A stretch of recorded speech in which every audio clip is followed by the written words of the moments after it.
Another episode of the We Book It Wrestling Pod is on the air, and this one you ain't gonna want to miss. Right after this video, stay tuned.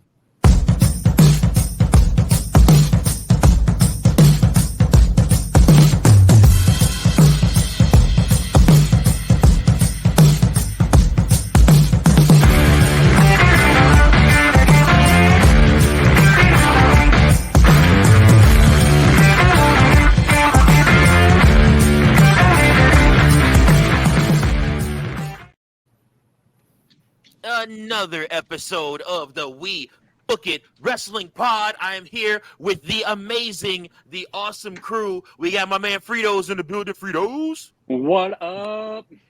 And then we got my man Tank. What's going on? Hey, Big Daddy C down below.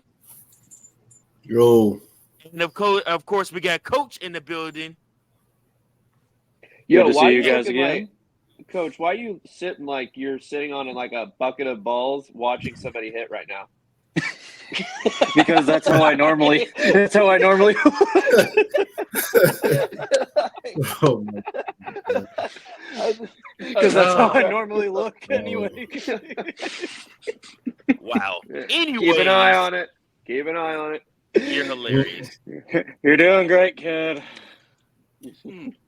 Anyways, so thank you, our listeners, for joining us for this quick segment, and it probably won't be quick, to be perfectly honest with you, but this segment where we are going to talk and more so debate and give our opinions on this wrestling debate. Now, here is the precursor. Couple things. First and foremost, you cannot interrupt the person that has the microphone and the floor and is making their point. Deal? Tank. Can't point. Yo, don't even start with me, Fritos. Don't even start.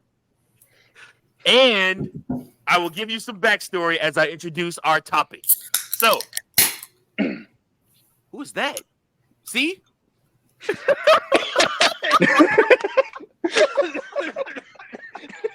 Why did you do You that? didn't tell what was going on, bro. He did that with a straight face. Like, what is this? What is life right now? Nonchalantly.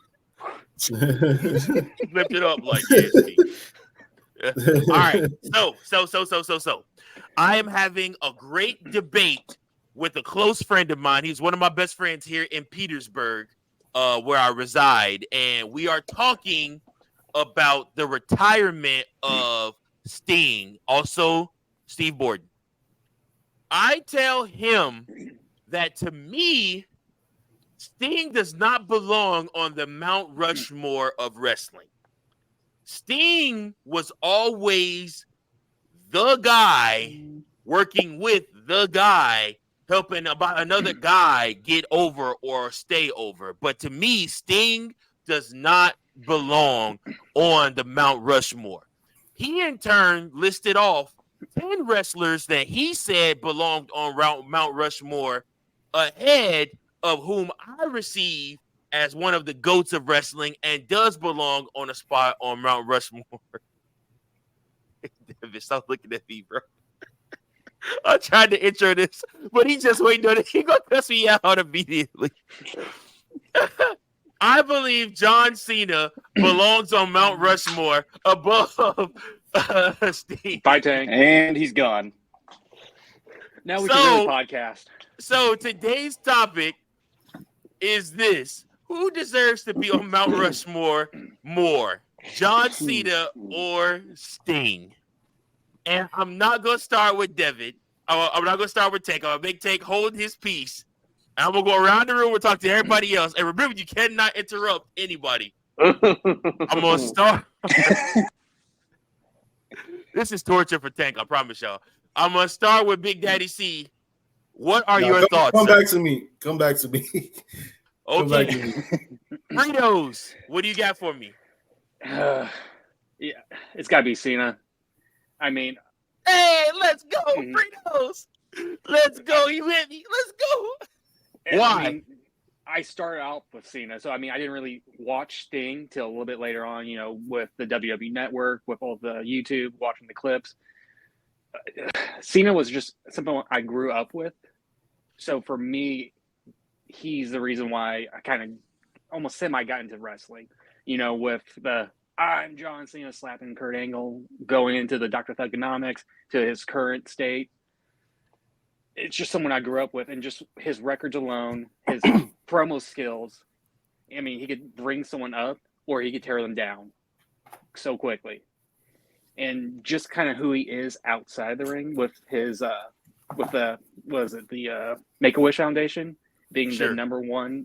So to me, just all of that, he deserves to be in the conversation for GOAT. That be him. He be the GOAT. He be the GOAT. Well, no, it's not your turn. You wait. No, it's just a question. It's a question. It's an actual question. Are we? Quit making me laugh. Quit making me laugh, Virgil. Are we keeping it wrestling only, or person behind the character? Wrestling only. Okay. So, okay. All right, Coach, you're up next. Yeah, I'm going to agree with Fredo's on that one. I think that Cena deserves to be on the Mount Rushmore as was. I mean, you kind of said it yourself there, Virgil. He was always the guy helping the other guy that was or anything like that. I mean, no, Sting was kind of the background guy for a lot of those matches. I mean, if you look at the WCW matches when it was him and Lex Luger versus the NWO, it was more the focus was on Luger, and at that point, while they were fighting Hall and Nash, and then Hogan coming out betraying everybody. And then you look at Cena, he's been a part of so many memorable moments in wrestling. And I'm not just talking about the main eventing with The Rock 2 years in a row, just matches. Even when he lost the matches, he still mentioned in them, like Punk pipe bomb promo. I mean, he lost to R-Truth through a table, but everyone remembers seeing Cena lying there on the in broken table while Punk's dropping that promo. So, honestly, you don't really remember Sting. You just remember Sting kind of falling or coming. That's really the only big moment for Sting, even though he's had a long career. And if we talk about the popularity of wrestling going up, it's again, you got to go with Cena on that one. I can see Tank's holding it, trying. Okay. Big Daddy C, it is your time. You have the floor. Personally, neither of these two are on my Mount Rushmore, but that's not the question. Who gets it more? Who deserves it more? Oh God, man, Devin, don't hate me, man. It's Cena. It's Cena. Hey, let's go! Oh, it's Cena, man. Let's go! And it always been Cena, and I've been telling it's you. Only, and I say that because I'm not even gonna sit up here and hype Cena. I'm just gonna go as to why Sting does not deserve to be on Mount Rushmore. So always, when I think of Sting, like I said, I'd never really watched WCW. I was always WWE guy, like WWF. So like I didn't really care for WCW or much less Sting. Now TNA Sting is different. So when I think of Sting, I automatically think of TNA because of his tenure there. He's with TNA the longest. So I feel like when I think about, I know it's a total wrestling Mount Rushmore, but when we think about Mount Rushmore, we mostly thinking about WWE guys. Like we're not thinking about guys that wrestled in TNA or AEW or WCW. We're really not thinking about those guys. Like I know Flair was in WCW, but when we think about Flair, you know, his stuff started before WCW. So like, but with Sting, I never really considered him like a pillar like of WWE or a pillar of wrestling, I would say. I never considered him that. So that's why I would say just by default in terms of who's done more, for their respective company. I feel like Cena has done a lot more and contributed a lot more with WWE than Sting. And so that's why I feel like he deserves more. But I'm not going to hype him up like you want us to, Mike. So I'm just going to keep it at that. We can't even hear you, bro. Yo, I'm so glad this dude's muted right now. I'm so glad. Can't even hear you now, bro. Yeah. Yeah. The podcast guys knew. They knew. Oh my gosh, that is funny. Oh, I did the best I could, Devin. I had to say why Sting didn't deserve it more so as to why Cena deserved it. I'll let you handle the Cena bashing. Still can't hear you, Mike. still can't hear you, Virgil. Yeah, well, Virgil, yeah. Not necessarily thinking that's a bad thing.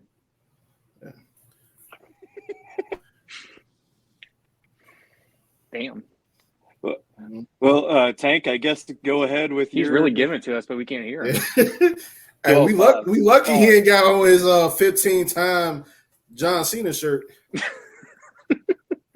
probably got like 6 Tank, Cena I guess shirts on take there. it away here. Let's see what we got. Okay. So first and foremost, I don't think you can compare these two guys. Okay. Yeah. That's the thing. Bottom line, you cannot compare these two guys. Yep. Let's look individually at Cena, for instance. Okay. And I will answer the question later, Mike. I give everybody else their time. I can see right now you're trying to give me the answer right now. But anyway, Cena stuck with one company for as many years as he did. He was great. He was a headliner. You cannot deny that. One thing as a wrestling fan, no matter what generation you are, one thing that always gets brought up is the Monday Night Wars. Okay? Hands down, you cannot deny it. Sting, for that short period of time, going against NWO, forming in the Wolf Pack, you had somebody who was so loyal. I think loyalty, let's just compare loyalty. Cena and Sting are probably two of the most loyal people out there, hands down, to their respective companies. Okay. Now, let's just flip the script a little. I mean, let's just flip it over to the other side. Sting, as Claude mentioned, you cannot beat Joker Sting. When Sting was Joker Sting, that was an incredible run, right? You had Sting, but put him up there in terms of Undertaker with being able for characters. You had Undertaker, you had the Dead Man, you had his Gene. What was the motorcycle? American Badass. American Badass. Yeah. So you had the American Badass, Surfer Sting. You got just regular old, Sting, Wolfpack Sting, Joker Sting. You have all these different guys who ultimately were the same person, rather than Surfer Sting. Of course, that was before his major jump to the face, like the full face paint and everything that we all know him for.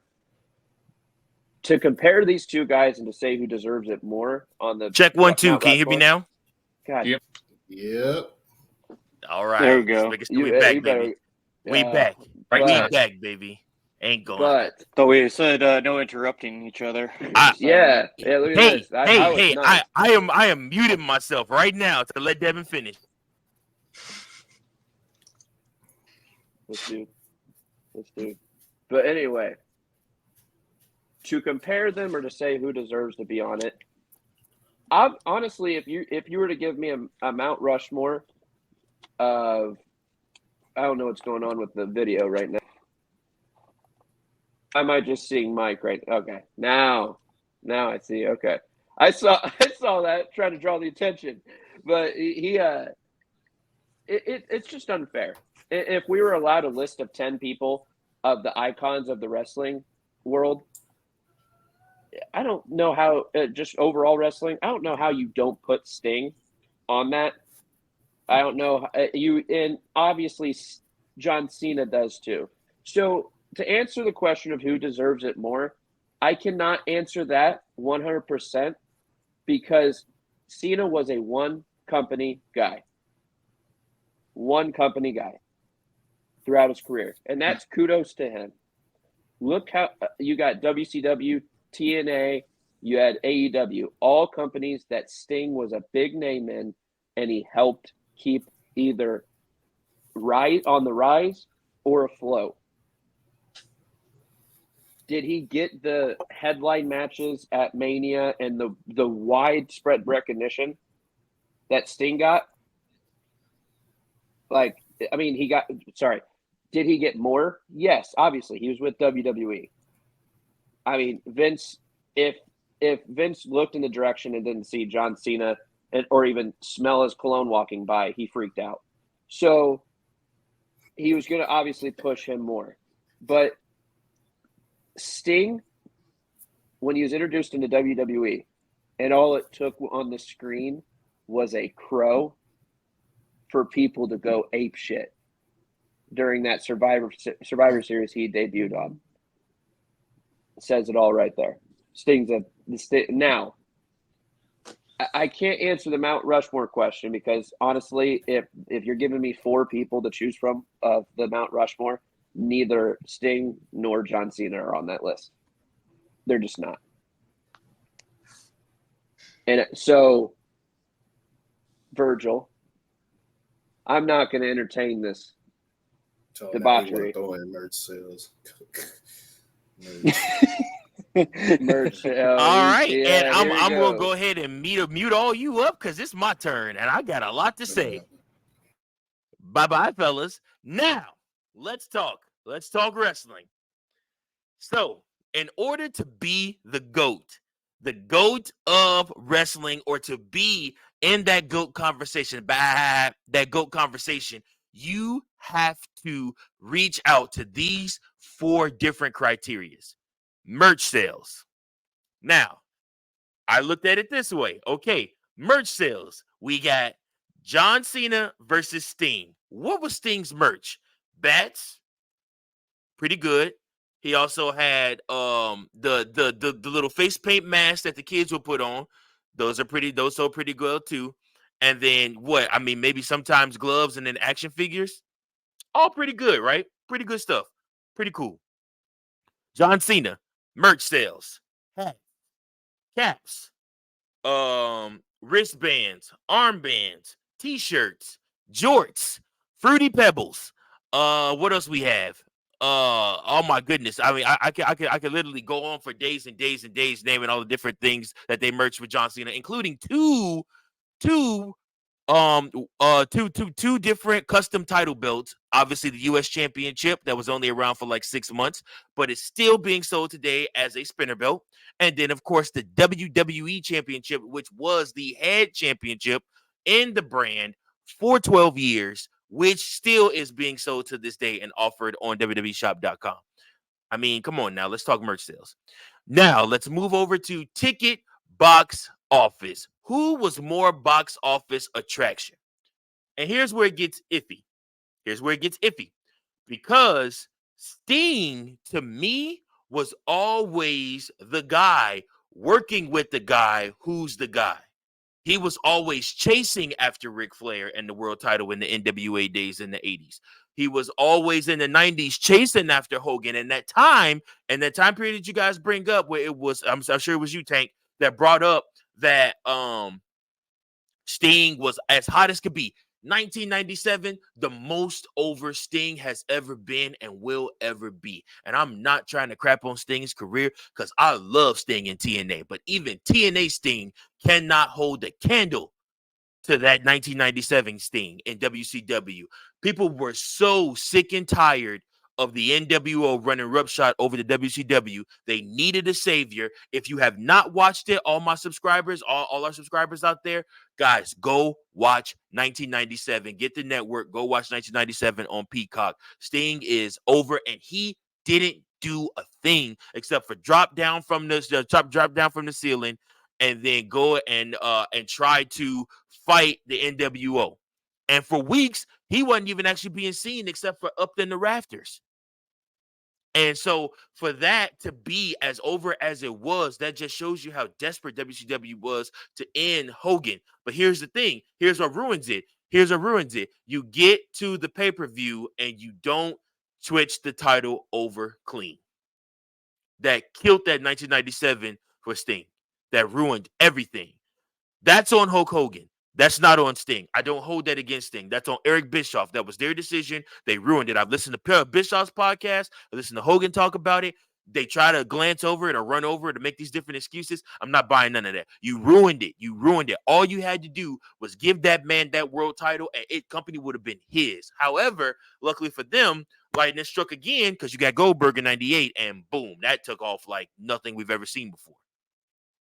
Now, we move on to the TNA Sting. TNA Sting, to me, was always the righter of wrongs.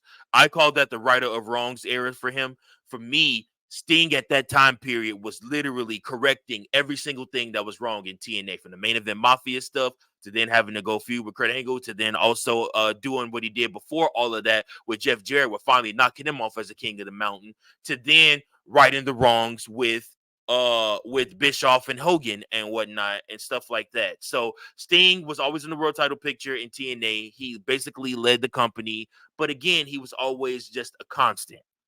And then lastly, Sting's WWE tenure.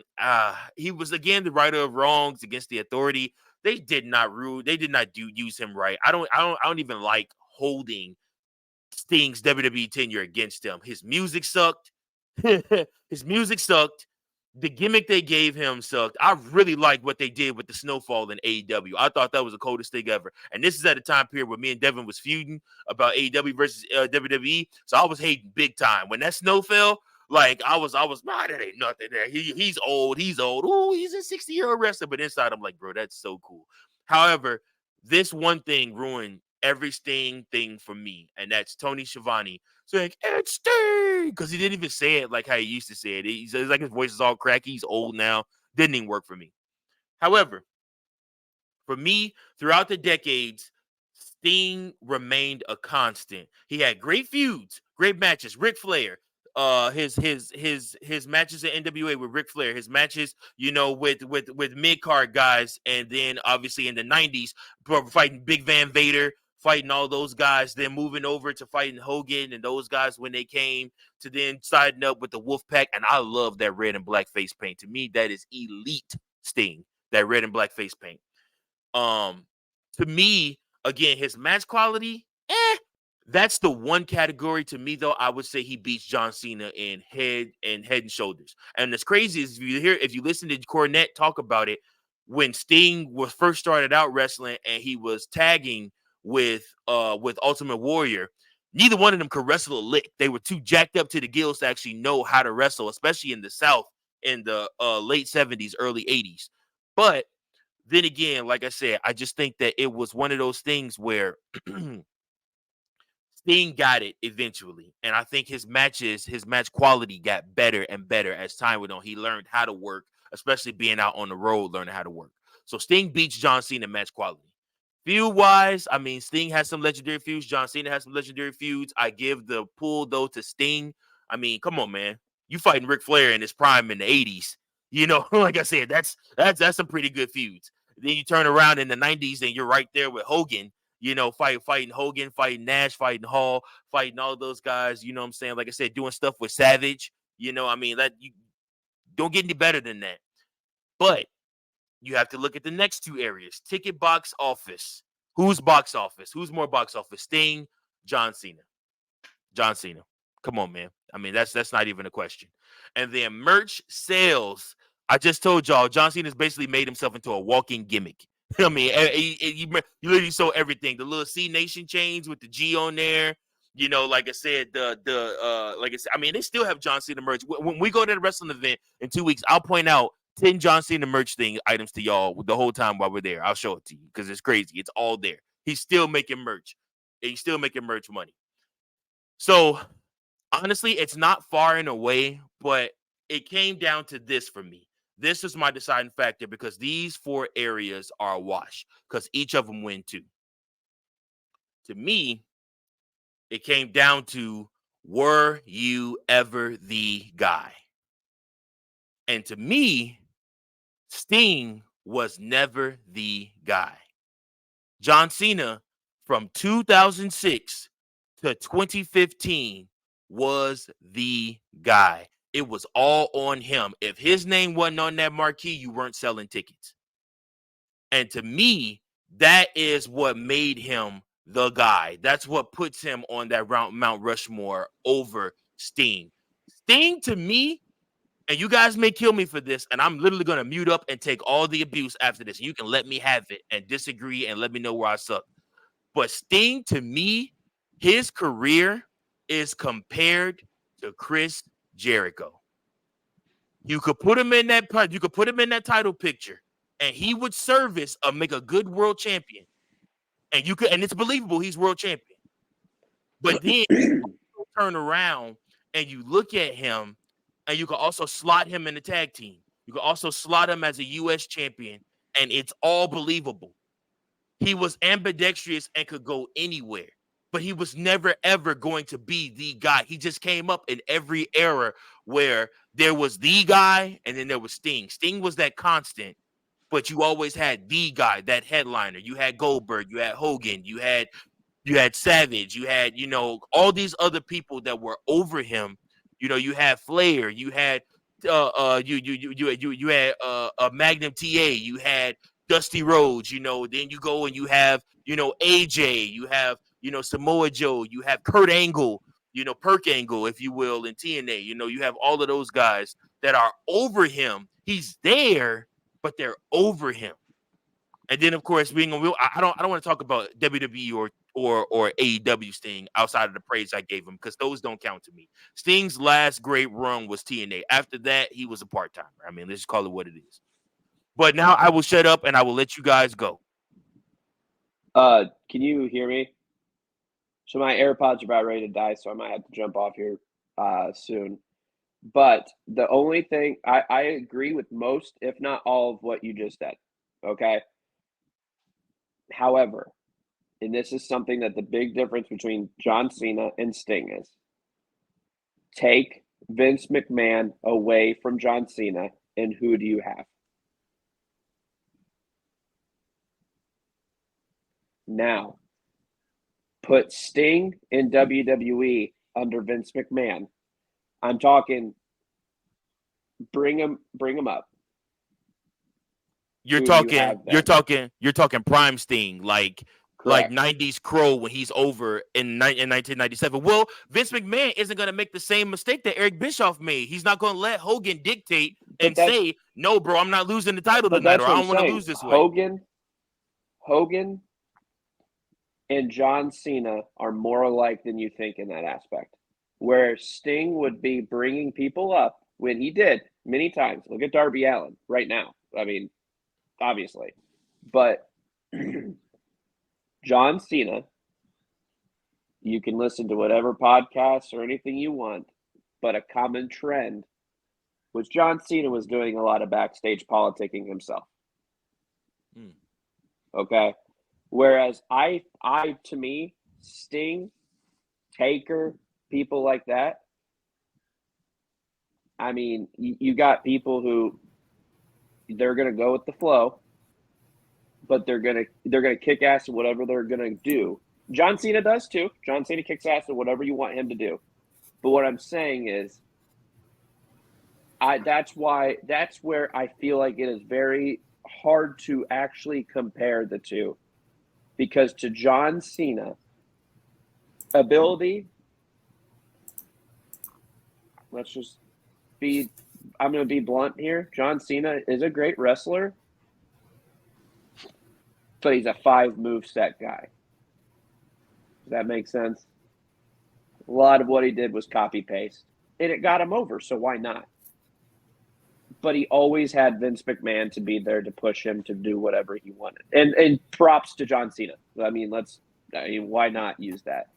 Merch wise, everything, yes. But that's why it's unfair, because Sting never really had I would say Eric Bischoff was always prioritizing the Nash, the Scott Halls, the Hulk Hogan's, even for a little bit, Diamond Dallas Page. You had that where Sting would just, like you said, come through the rafters, and all of a sudden people's attention was instantly on him. Even though Sting was not the main guy, he always did a good job making sure other people got over, even if it was at his expense. And so that is why it's hard to compare the two. And era-wise, I mean, John Cena did not have to. He didn't have.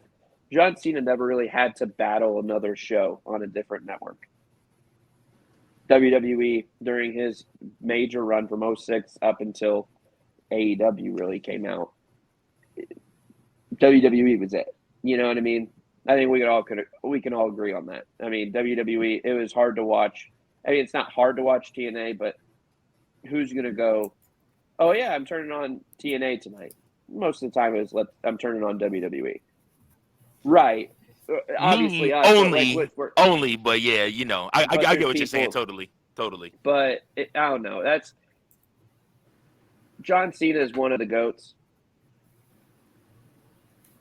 But I always try to take away who made him the GOAT, who wrote him to be the GOAT.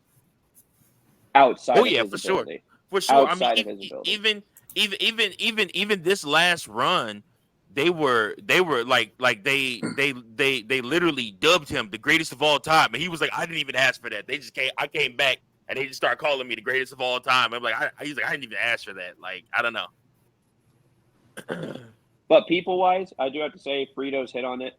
Person-wise, I think both of them are good people. But John Cena, despite, again, what other people want to say, be a podcast or anything like that, John Cena just seems like a good dude behind the scenes. And I think that's important to note as well. Not saying Sting's not, like, a lot of them are good people. But for me, Cena did not even want the Make-A-Wish stuff. I think one of you guys hit on it last podcast. But John Cena didn't want it known that he was doing that many Make-A-Wishes. He didn't even want people to understand that. But when WWE found out, once again, they could capitalize on that. Sure. And honestly, tried to also make Make-A-Wish bigger as well. I think that's fair to say as well. But Cena's just overall, it's hard to compare for me. I'll leave it at that. All right, Big Daddy C, what is your thoughts after my diatribe? Other than I expected you to say exactly everything that you said. I knew he was gonna hype this man up. That's what I said. I ain't gonna have nothing to say because I already know what he's gonna say. I ain't got no rebuttal. Like I'm used to this. All my years of knowing you, nothing has changed. So I expected all of this. Fredo's, give us a little bit more than Big C, considering he's upset, I guess, that I didn't change my perspective at all about John Cena. I ain't upset. I'm just used to it by now. I'm just used to it. I still stand by my opinion. I mean, I can see where Devin's coming from. He's been in different companies, and everyone, he still gets that pop. But for me, it's still Cena, no matter what. Your opinion doesn't matter. You don't like ranch. Hey. You suck. And the paper doesn't lie. The paper doesn't lie. You suck, banana boy. Coach, add a little bit more color to this conversation. What do you think, sir? Well, I'm with Fredo's. We're still the same. I think Cena's still better, but I want to go about how like we talked about Cena as a person. Let's talk about Sting as a person out of the ring. Not only did he not want to win last couple runs with AEW, he was trying to say I let's not make I don't want the title. I don't want the tag title, anything like that. And they kept pushing for it. I think that speaks more volumes to what kind of person he is that they kept pushing for him to win the titles. Because he wants to help other people. He wants to get the young guys over, or if it's his job to be the heel, he wants to get that face over and everything like that. And then, of course, outside, I mean, he's a Christian and everything, so he's really big into his faith. I read somewhere that he actually helped converted a bunch of wrestlers that didn't even believe in God. I mean, he's literally doing God's work as a wrestler. And I think that gets overshadowed again. And nothing against Cena with all the Make-A-Wish stuff that he does. That's awesome. That's something that is really cool to think about, all the dreams that he's helped with. But Sting, he's doing stuff as well that isn't getting as much play. And I think that some of that stuff needs to be brought to light as well for Sting, not only as a wrestler, but as a person as well. I think people forget about that a lot. Sure thing. Yeah, he actually came out with a Christian movie about how he got saved or whatnot. I actually owned that movie for a little while. I think I ended up leaving that at my mom's house though when it was during his time in TNA. I think he had just joined TNA when this came out. But yeah, no, Sting is a great human being as well. I think they're both great human beings. Like I said, for me, when it comes to Mount Rushmore though, I want to keep it strictly to wrestling. Like I said, and I mean again, because Cena's philanthropy work, obviously WWE prostitutes every single week, every chance they get. I mean, like I said, the Mania I was at last year in California, literally they made Make-A-Wish his entrance, So, like I said, I mean, I get it 100%, but yeah, to me, like I said, I believe Cena deserves it more, based off of just being the guy, and I think carrying the company through one of the most tumultuous times it has ever seen after Chris Benoit murdered his family, and they had to change wrestling literally on the fly. You could not bleed anymore. You could not swear anymore. Everything that made the Attitude Era cool that we loved was stuff you could no longer do because of what had happened. So to me, that gave me extra points for Cena, whereas a lot of people will say that John Cena is a part of the greatest exodus of wrestling fans in history. But to me, to be able to still hold down the fort and keep a company from going belly up and still give us the house and still put food on other wrestlers' tables because his name is on the marquee. I mean, thanks for the house, Cena.